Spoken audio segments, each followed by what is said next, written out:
Quando vendo a mulher que a árvore era boa, versículo 6, para se comer e agradável aos olhos, e desejável para dar entendimento, tomou do fruto e comeu.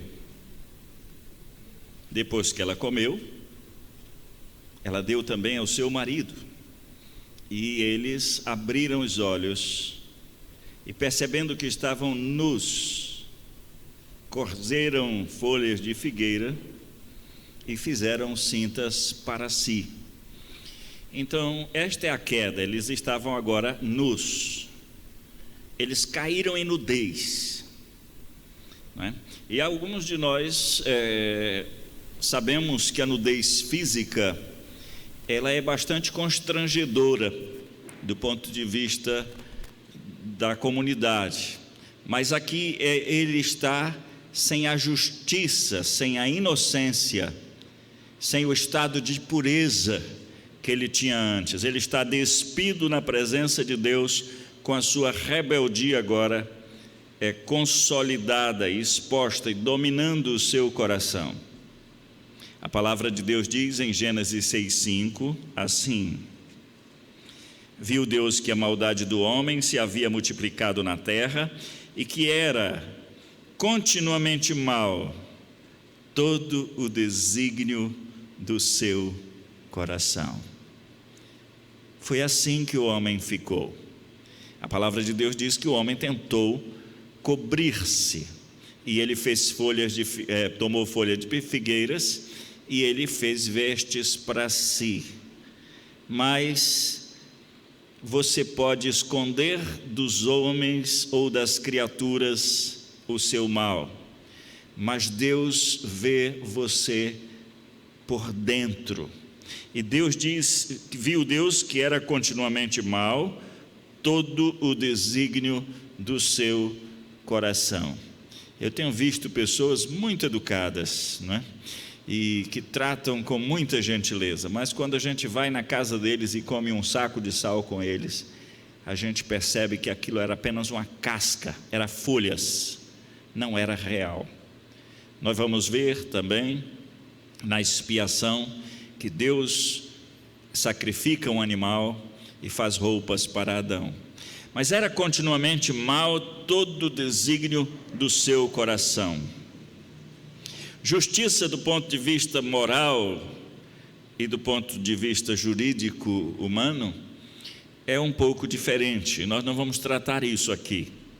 Mas quando nós vamos tratar esse assunto, acho que duas perguntas são muito importantes. Primeiro, o que é não ser depravado, ou o que é um ato de justiça, o que é ser justo. Você sabe o que é ser justo? E a segunda coisa é o que é ser depravado, porque o estado do homem caído é um estado de depravação total. Então, ele ficou totalmente depravado. E aí a gente diz: meu Deus, eu não sou assim. E a maioria da humanidade jamais vai admitir que realmente está completamente estragado na presença de Deus. Não é um assunto agradável de falar, não é o assunto predileto dos pregadores, porque não chama a atenção, e pessoas que vão falar sobre a depravação e a degradação humana, elas chegam a desligar a live, a TV, eles chegam a parar de ler o livro, eles gostam de ouvir: você tem valor, você é especial, você é uma pessoa boa, só falta Jesus. Mas dizer o que a Bíblia diz sobre nós não é agradável. Mas faz parte desta série eu começar exatamente com o estado caído. Não é um estado onde você deu numa pedra e caiu no chão, mas é um estado onde você estava numa posição de justiça e agora você está numa posição de degradação e degeneração. Então, a primeira pergunta que nós fazemos é: o que é um ato justo? E eu queria propor aqui 3 esferas da sua vida para você analisar se você é justo ou é depravado. tá certo? E o primeiro é a esfera da comunicação, o falar. Então, algumas pessoas dizem: eu só falo o que tenho certeza. Vocês lembram da programação humorística? Eu acho que era Professor Raimundo, né? Era? E a mulher dizia: eu só falo o que eu tenho certeza. Eu acho que era numa programação dessas. Era? A Ofélia, não é? Então, alguns se lembram. Então, é a Érica que vai fazer o teste. Trouxeram o bichinho para a gente colocar na água. Então, ela se lembrou. Olha só, falar a coisa certa é justo, mas no tempo certo, para a pessoa certa, no lugar certo, de maneira certa e com a motivação certa. Efésios 4:29 diz: não saia da vossa boca nenhuma palavra torpe, e ele entende torpe aquilo que não é boa para edificação, conforme a necessidade, e assim transmita graça aos que ouvem. Você consegue falar sempre a coisa certa no tempo certo, para a pessoa certa, no lugar certo, de maneira certa, com a motivação certa? Você consegue? A sua comunicação, como é que está? Nas ações é fazer a coisa certa, para a pessoa certa, no lugar certo, de maneira certa e com a motivação certa. Você tem que estar carregado de uma motivação correta, e Deus quer que você faça todas as coisas para a sua glória. 1 Coríntios 10:31 diz: portanto, quer comais, quer bebais, ou faças qualquer outra coisa, faça tudo para a glória de Deus. Ou seja, se você é obediente à sua mãe, se você tira boas notas na escola, mas se você, por exemplo, trabalha honestamente, mas você faz isso para sua exaltação pessoal, ou para manter o emprego, ou para não ser demitido, você não está com a motivação correta. É injusto o seu ato. Ok? Caímos a live? Ok. E olha que Deus vê o seu pensamento. Nos pensamentos, ser justo é pensar a coisa certa. Aí não é fácil, né, seu Carlos, irmão Carlos? Sobre o certo, você não pode pensar sobre o errado. No tempo certo, no lugar certo, de maneira certa e com a motivação certa. A Bíblia diz, finalmente, irmãos, tudo que é verdadeiro, tudo que é respeitável, tudo que é justo, tudo que é puro, tudo que é amável, tudo que é de boa fama, se alguma virtude há, se algum louvor existe, seja isso que ocupe o vosso pensamento. Como é que está a sua mente? Sua fala está depravada, seus atos estão depravados, e o seu pensar está depravado? Pensemos em cada expressão. A coisa certa aponta para fazer somente o que Deus manda. Se não mandou, não devo fazer. Para a pessoa certa, a Bíblia tem prescrições definidas para nossos atos diferenciados com crianças, jovens, adultos, tios, pais, irmãos, etc. Você não pode sair dizendo as coisas ao seu bel prazer, senão é injusto, é depravado. A Bíblia diz que você deve tratar os idosos como se fossem seus pais, mas no Brasil a falta de respeito com os pais é muito grande. Então é melhor que não trate a gente como pai, né? Trate a gente como ser humano com respeito. Quantos filhos chamam o pai de velhote e de outros adjetivos? Respeite seu pai. Sobre o certo, não é justo falar, fazer ou pensar sem fundamento honrável, digno e fundamentado, onde se mostram as razões. A futilidade, ela é proibida na Escritura Sagrada. Você é justo? No lugar certo. É muito interessante isso, porque eu estou copiando vários estudos, né, sobre essa questão da comunicação, até do ponto de vista humano, para você verificar como está o seu coração. A sala, o quarto, a cozinha, o escritório, a rua, o shopping center exige comportamentos diferenciados. Você está vendo a pessoa no shopping e você grita: ei, quando é que tu vais me pagar aquela conta? É o lugar certo? Você inclusive pode ser processado por isso. A Bíblia diz: se teu irmão pecar, vai arguí-lo entre ti e ele só. Você pode tratar o erro, mas não de qualquer forma. Se ele não te ouvir, você leva a outra pessoa, e se não te ouvir, é que você leva o caso ao tribunal da igreja. De maneira certa. Eu estou correndo, tá? Porque nós temos muito material, nós estamos na parte introdutória. De maneira certa, Timóteo diz: procura apresentar-te a Deus aprovado como obreiro que não tem de que se envergonhar e que maneja bem a palavra da verdade. A forma de fazer as coisas, ela é tão importante quanto fazer as coisas. Você vai num restaurante, a pessoa não aparou as unhas, elas estão sujas, ele não usa toucas, tem cabelos pendurados na sua roupa, e é ele que está cozinhando para você.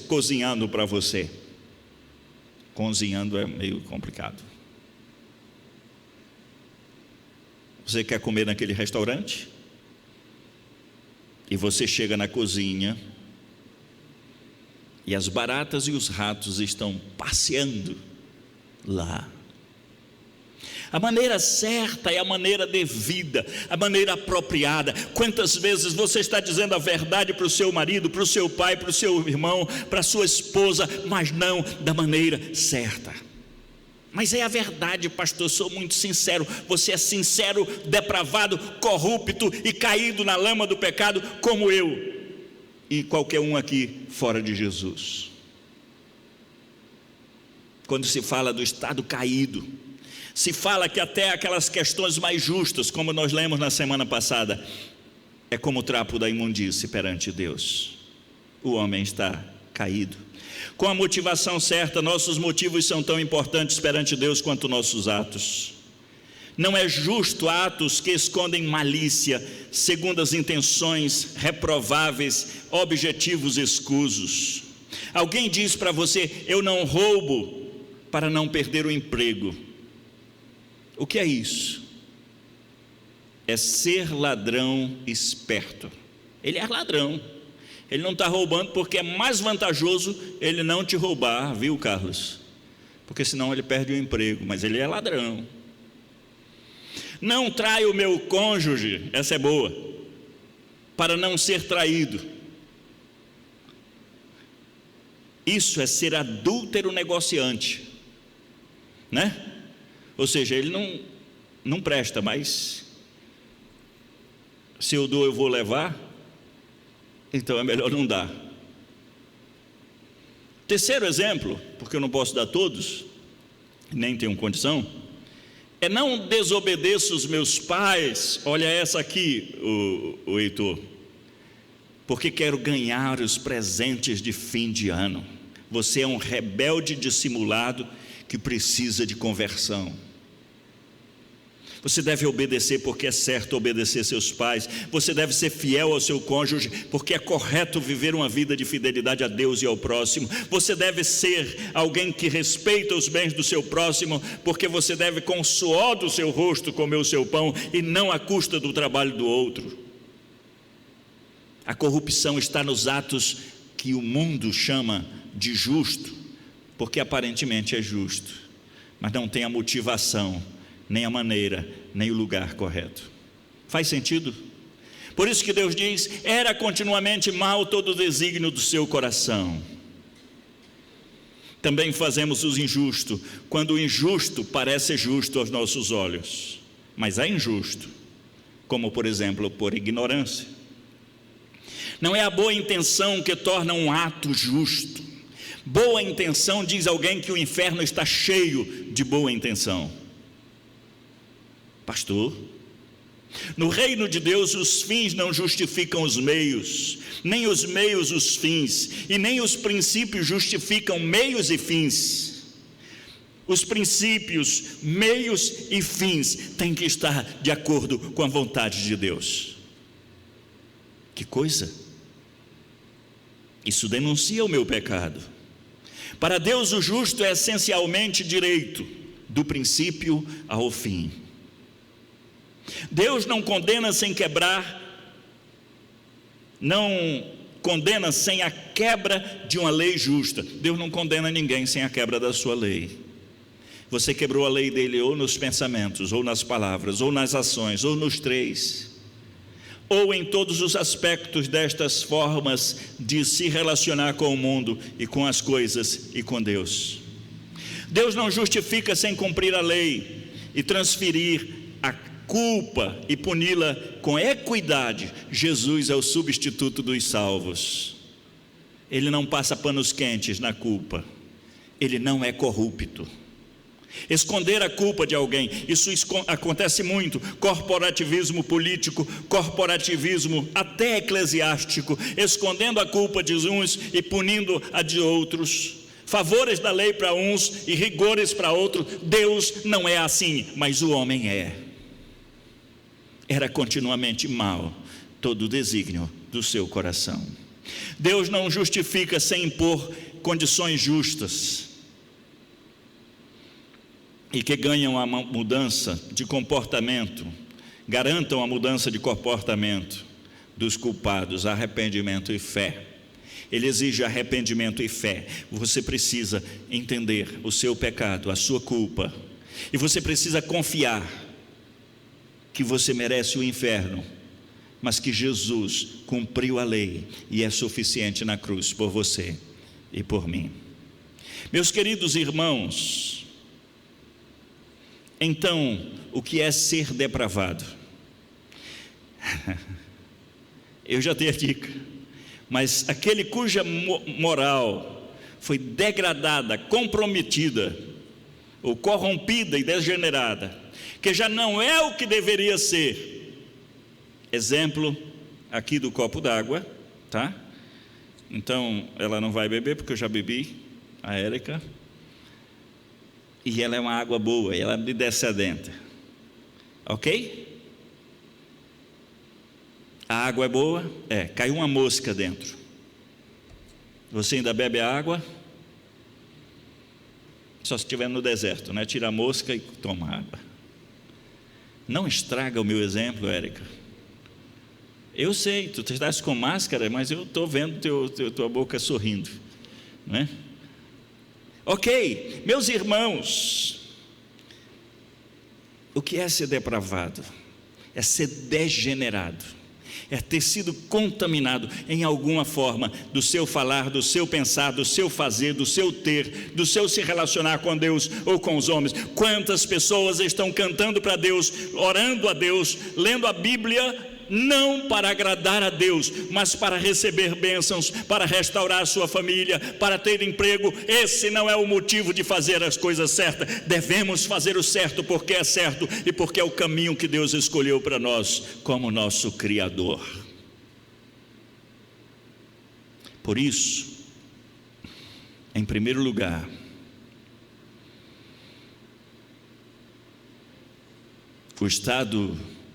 o homem expulso do jardim ficou em estado caído e depravado totalmente.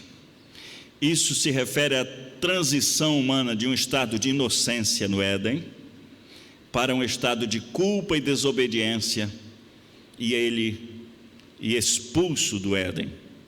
Tá? Algumas palavras que o próprio Google vai dizer, se você procurar essa questão da queda. A culpa consiste em deixar de ouvir a Deus. Ouviste a serpente, Deus diz para a mulher, Ouviste a mulher, Deus diz para Adão. Deixar de ouvir a Deus trouxe maldição e corrompeu todo o nosso ser, e até aqueles atos mais puros estão degradantes e corrompidos. Por isso a palavra regeneração, porque nós estamos em degeneração. Por isso a palavra nascer de novo, vivificar, é tirar da morte para a vida. Isso tornou o homem essencialmente em sua natureza corrompido. A Bíblia diz que viu o Senhor. Sabe, queridos, o grande problema da humanidade é a questão da visão. Deus tem a perfeita visão. Enquanto nós olhamos a aparência, Deus vê o coração.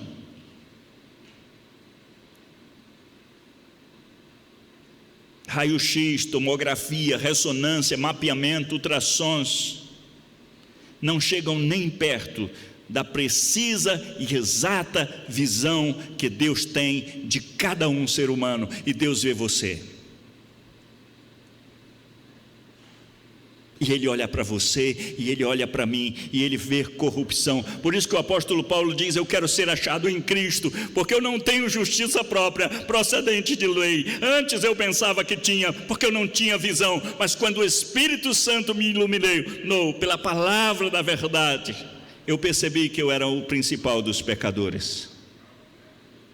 Sabe, queridos, quem não admite os seus pecados é porque não tem uma visão precisa, está cego pelos seus próprios pecados.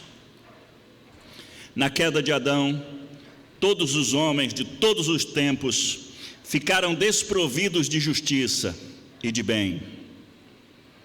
A palavra de Deus diz no Salmo 14, versículo 1, diz o insensato no seu coração: não há Deus, corrompem-se e praticam abominação, já não há quem faça o bem. Do céu olha o Senhor para os filhos dos homens, para ver se há quem entenda, se há quem busque a Deus.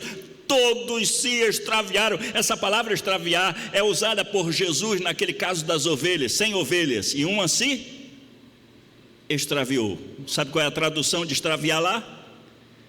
Foi autoiludida, enganada. É o autoengano. Quando você pensa que está bem, mas está mal. Quando você pensa que vai para o céu, mas está descendo ao inferno. Quando você pensa que está sendo um bom marido, está sendo o pior homem da região, ou esposa. É um engano. Jesus diz que Ele deixa as 99 e vai em busca da que se extraviou. Deus quer nos tirar do nosso próprio engano. Ah, pastor, eu sou uma pessoa boa. Você está enganado. A Bíblia diz: não há justo, seus atos estão contaminados, depravados, corrompidos.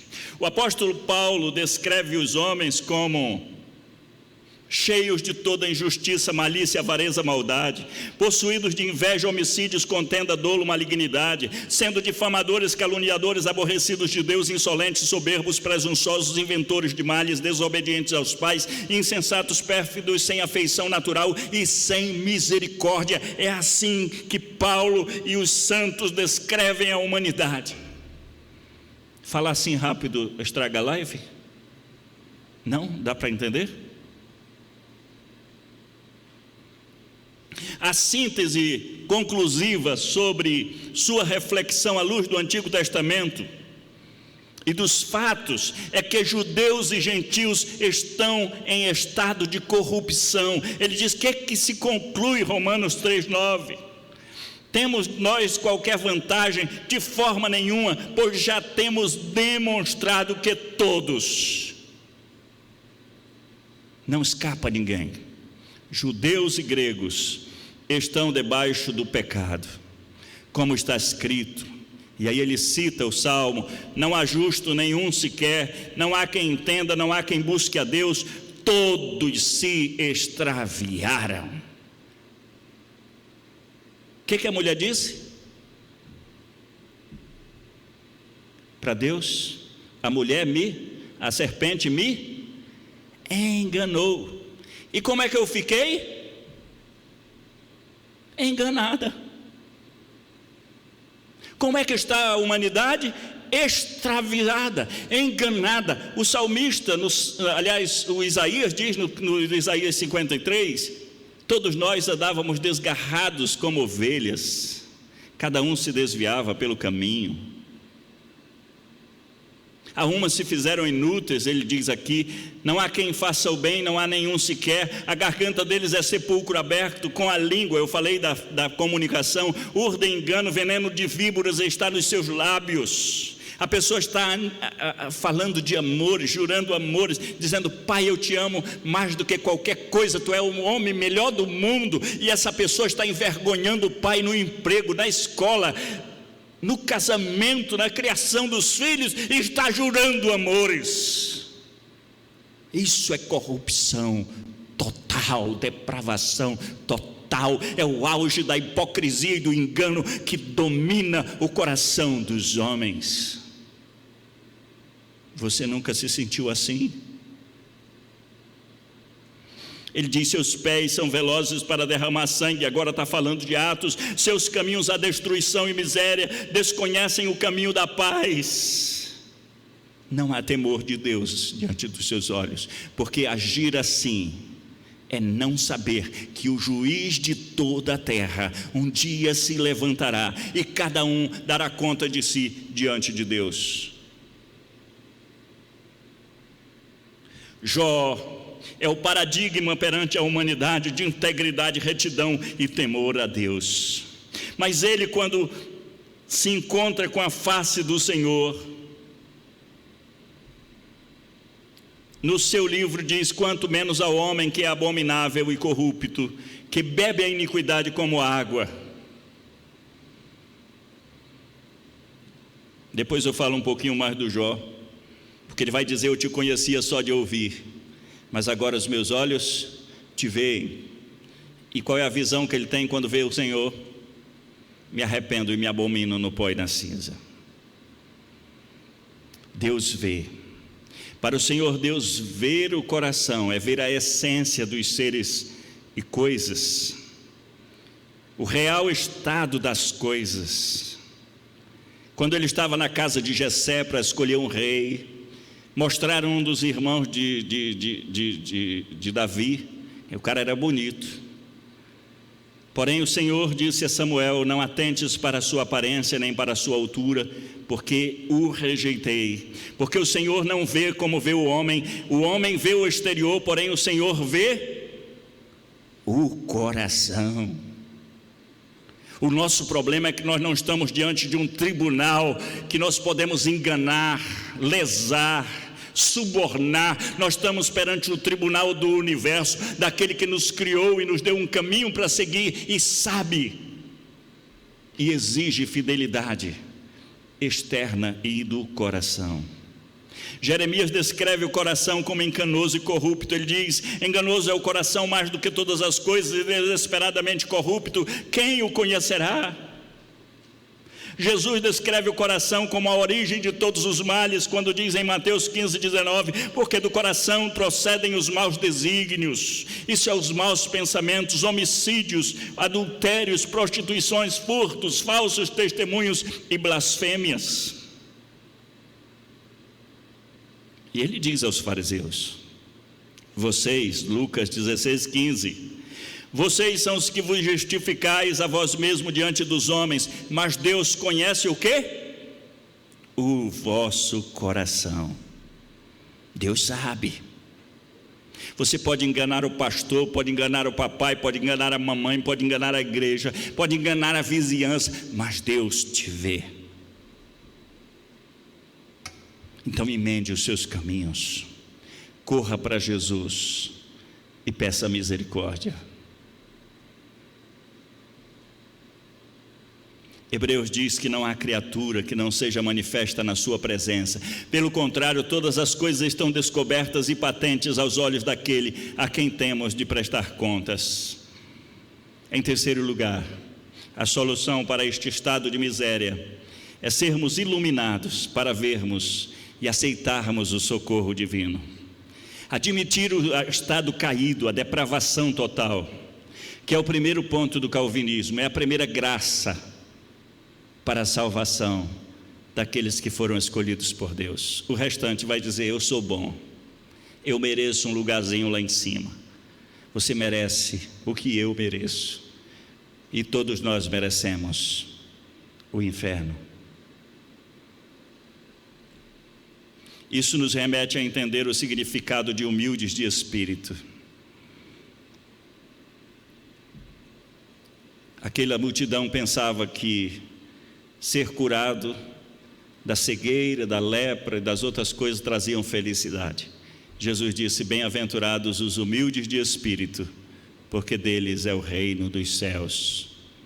Humildade é dizer realmente: eu não presto, eu estou todo contaminado, as coisas melhores que eu faço carregam o veneno do pecado em algum aspecto, da coisa certa, do lugar certo, da pessoa certa, da motivação certa.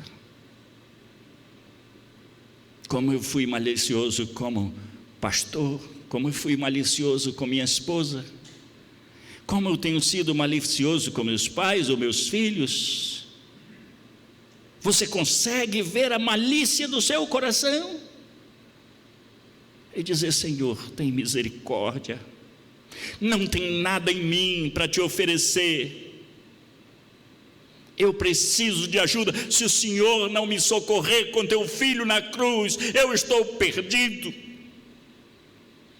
Humilde de espírito é traduzido para pobre de espírito, é aquele que declarou falência e que diz: se o Senhor não fizer nada por mim, eu estou perdido. Se o meu povo, que se chama pelo meu nome, se humilhar. Segundo Crônicas 34, 27, o seu coração se enterneceu e te humilhaste perante o Senhor. Salmo 34, 18 diz: perto está o Senhor dos que têm coração quebrantado e salva-o de espíritos oprimido. Aquele que diz: Senhor, eu preciso de ti, da tua misericórdia. Salmo 51, o salmista diz: sacrifícios agradáveis a Deus são espírito quebrantado, coração compungido e contrito, não desprezarás, ó Deus. Tantos textos, que isso nos remete a uma fé despojada de qualquer presunção de mérito. Eu mereço, eu sempre fui um bom filho. O crente verdadeiro diz: eu sempre fui um mau filho, o papai é que se enganou, eu enganei ele direitinho. Não tem pai que diz: esse filho é maravilhoso. Não conhece a Adelaide. Quer dizer, desculpa, Adelaide. Posso dizer assim, Jéssica? E aí a gente diz: pai, como é bom experimentar a graça de Deus. Sabe quantas vezes eu te tratei bem, mas no meu coração estava maldade. Me perdoa. Isso é ser humilde. Jacó, no reencontro com Esaú, ele diz: sou indigno de todas as misericórdias e de toda a fidelidade que tens usado para comigo. Para Deus ele diz: eu sou indigno. Jó diz a Deus na sua resposta: sou indigno. Que te responderia eu? Ponho a mão na boca, eu te conhecia só de ouvir. Jó 44 e 5. Agora os meus olhos te veem. Olha, Deus viu, Deus vê, e Jó está dizendo: eu vejo agora. Vê a depravação do coração humano.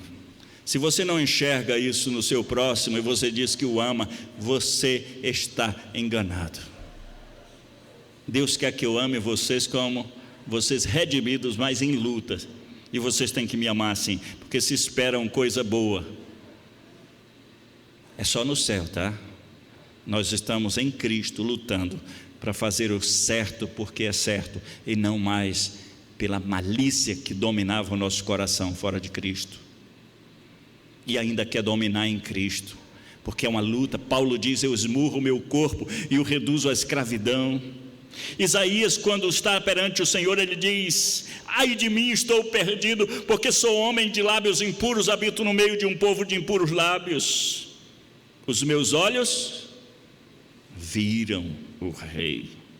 Se você se encontrar com Deus, você perceberá a sua miséria. Daniel diz: a nós pertence o corar de vergonha, ó Senhor. Aos nossos reis, aos nossos príncipes, aos nossos pais, eu preciso entender que eu tenho que corar de vergonha, eu tenho que ficar em estado de embaraço, porque eu estou na presença do Rei, e Ele sim sabe o que está acontecendo comigo. Eu enrolei o patrão, eu enrolei o governo, eu enrolei todo mundo, mas Deus está vendo. Paulo se considerava irrepreensível, mas ele diz em 1 Timóteo 1,13, quando ele é iluminado pelo Senhor: a mim, que no outro tempo era blasfemo e perseguidor e insolente, obtive misericórdia, pois o fiz na ignorância. E aí está a injustiça na ignorância. Aí eu olhei para o seu Carlos agora, porque nordestino é bicho. Não é todos, mas uma grande maioria de palavra e tal, né? E eu me lembro também, e a gente pensando às vezes que estava fazendo certo, estava fazendo errado, por causa da ignorância. Ele diz: transbordou, porém, a graça do Senhor e a fé com amor que há em Cristo Jesus. Fiel é a palavra e digna de toda aceitação, que Cristo Jesus veio ao mundo para salvar os pecadores, dos quais, o que ele diz? Eu sou o principal. Perceba que o verbo não é conjugado no tempo presente acidentalmente. Ele diz: eu estou em Cristo, eu sou salvo, mas eu conheço a minha natureza e eu anseio por aquele dia quando eu serei liberto da presença do pecado. Eu sou um salvo, mas sou um pecador.